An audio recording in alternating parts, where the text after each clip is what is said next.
Sabe aquela história de querer cuidar do bem-estar de todo mundo? Digamos, de estudantes ou funcionários, mas sem parecer que se está vigiando cada passo? Pois é, como é que se faz isso, né? Bom, hoje a gente vai explorar uma pesquisa fascinante que traz uma luz bem interessante para esse problema. Essa é uma pergunta que, olha, muita gente já se fez. O estresse é uma coisa que pega quase todo mundo. Mas o problema é que ele é meio invisível. E por ser invisível, fica super difícil de medir. E mais difícil ainda de gerenciar quando pensamos em um grupo grande de pessoas. E aí que mora o dilema, né? De um lado, temos as instituições, universidades, empresas, que de verdade querem ajudar, querem promover a saúde do pessoal. Mas do outro lado, a ideia de ser monitorado o tempo todo dá um arrepio. Parece coisa de filme, meio Big Brother, sabe? Então, como é que se equilibra essa balança? E o que está em jogo aqui é sério, não dá para ignorar. Estresse crônico não é só estar de mau humor.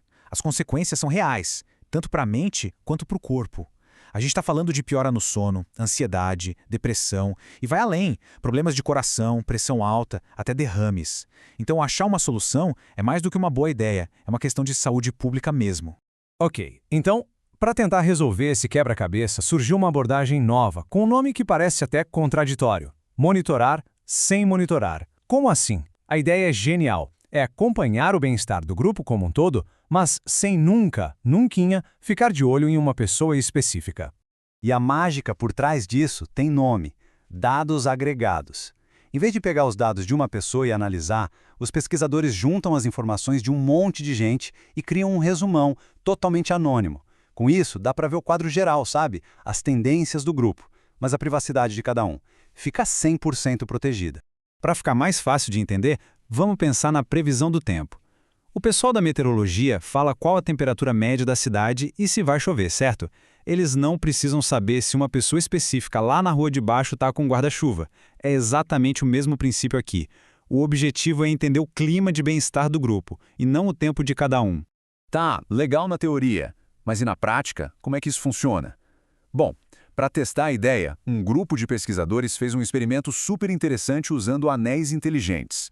Vamos aos detalhes.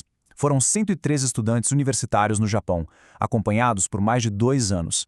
Cada um usou um anel inteligente, da Aura, que vai coletando dados do corpo de forma passiva. E o ponto-chave aqui foi um estudo que eles chamam de in the wild, ou seja, na vida real, como ela é. E por que isso é tão importante, esse tal de estudo na vida real? Porque quer dizer que os dados não eram limpinhos, perfeitinhos de laboratório, não! A galera esquecia de usar o anel, a bateria acabava, ou seja, os dados vinham com falhas, meio bagunçados, exatamente como acontece na vida real, né? E isso, na verdade, deixa os resultados muito mais fortes, muito mais aplicáveis. E tem um detalhe técnico aqui que é crucial. O que é normal para uma pessoa é diferente do que é normal para outra, certo? Então o que os pesquisadores fizeram foi super inteligente. Primeiro, eles olharam os dados de cada um para definir o que era a linha de base pessoal daquela pessoa. A partir daí, qualquer mudança era medida com base nesse normal individual. Assim a comparação fica justa para todo mundo. Beleza, então, depois de mais de 2 anos coletando todos esses dados da vida real, o que será que eles descobriram? Quais eram os padrões de estresse dessa galera? Mas antes de ver os gráficos, precisamos entender o contexto. Esse é o calendário acadêmico lá no Japão. Tem uns períodos bem claros de pressão, né? As provas em fevereiro e agosto. E tem também um período bem específico que é a busca por emprego, que rola logo nas férias de primavera. E agora, olha só que impressionante o resultado. As linhas do gráfico, que mostram os marcadores de estresse do grupo todo, sobem e descem numa sincronia que é quase perfeita com aquele calendário. Os picos de estresse batem certinho com as semanas de provas e com aquele período de caça ao emprego. É uma imagem muito poderosa.